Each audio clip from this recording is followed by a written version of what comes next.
Want to know if PRs have a few secrets up their sleeves when it comes to building their brand list? Here's a few that PRs do, but they won't tell you they do it. PRs always have a B list. That means if you've pitched to us and we've turned you down, it doesn't mean to say that we are not interested. You will join our B list and you will be the ones that we are watching to see if you improve your images or your posts for us in the future. We just might not think that you are there yet for us to carry the brand. So be sure you don't fall off our radar and keep your content fresh, unique and going. PRs will always check out all your social media profiles and not just your Instagram. We are checking for synergy right the way through all social media platforms. So if you want to be an aspiring Instagrammer or influencer, then your Facebook, Twitter, Snapchat, TikTok and everything else is all going to have the same professionalism. That's what we'd be looking for. So ditch those drunken selfies, or at least keep them to some very close friends. PRs can spot a standard templated email a mile away. Try and make your pitch as personal to that brand as you can. It will show that you've taken some time and consideration. Talk about why you like writing, like creating unique content, and why you love the brand you are pitching to, and how you want to develop your career as an influencer. We also want to see something that is crafted in the same theme as your IG account. For example, your own brand needs to shine throughout everything that you do, including your initial email pitch.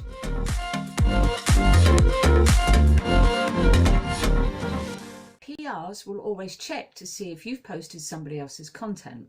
Thankfully, Google makes it really easy to check images to see where they've originated from, as well as text.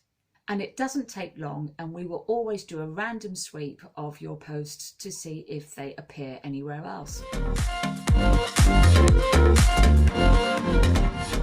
PRs will always look at your visual presence first and your engagement an immediate close second. Make sure your engagement is tip-top and that you have responded to all your comments really well, politely and professionally and on brand. PRs love bloggers with a good media kit. It's just one of those things that makes life so much easier and so much faster for PR managers. And it shows you've taken the time to be thoughtful and considerate. We love stuff like that. So don't forget to add in direct and clickable links to your website if you have one, your blog and your social media channels, so we can easily view them very quickly. We also love to see links to collaborations you've done with other brands, whether they've been paid or not. Just make sure that these brands are on target to the brand that you are pitching to. We don't want to be sifting through posts of saloon car racing if you are pitching to a beauty product brand. We won't always take the blogger with the most followers. This is probably the biggest secret that might make your mouth drop open, but it can be true. Give me a blogger with 90% engagement and only 3,000 followers over a blogger that has 10,000 followers and only 20% engagement any day. We are looking for quality rather than quantity.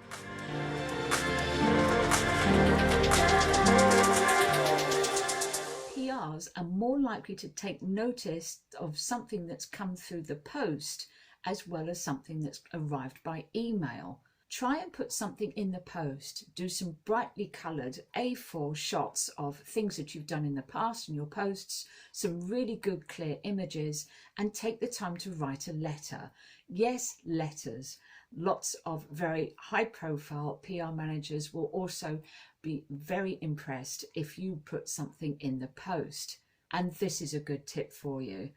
We tend to go through so many emails that we tend to skim read them. If you send something to the post, chances are it's going to sit on someone's desk until the end of the day.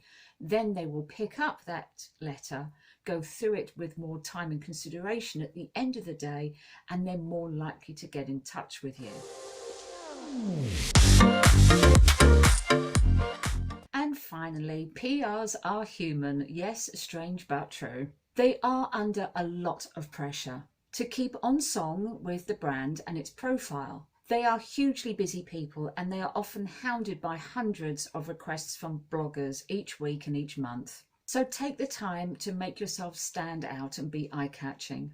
The pitch that I am going to have is the one that I resonate with. Make it personal, so take the time to find out exactly who you are addressing it to. So get a name if you can. You would never accept a proposal of marriage on the first date, so why expect someone to take you on a PR list from your initial email? You've got to have some impact, and by that I mean build a relationship up with the person and the brands that you want to collaborate with. And don't forget, you're in for the long haul. I have known bloggers actually even become PR personnel themselves for a brand and actually get hired.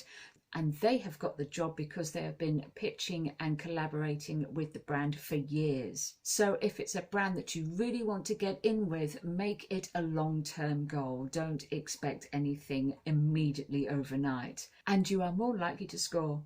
Well, that wraps it up for today. I hope you've enjoyed the video. Don't forget to hit that like and subscribe button, and I will see you in the next show.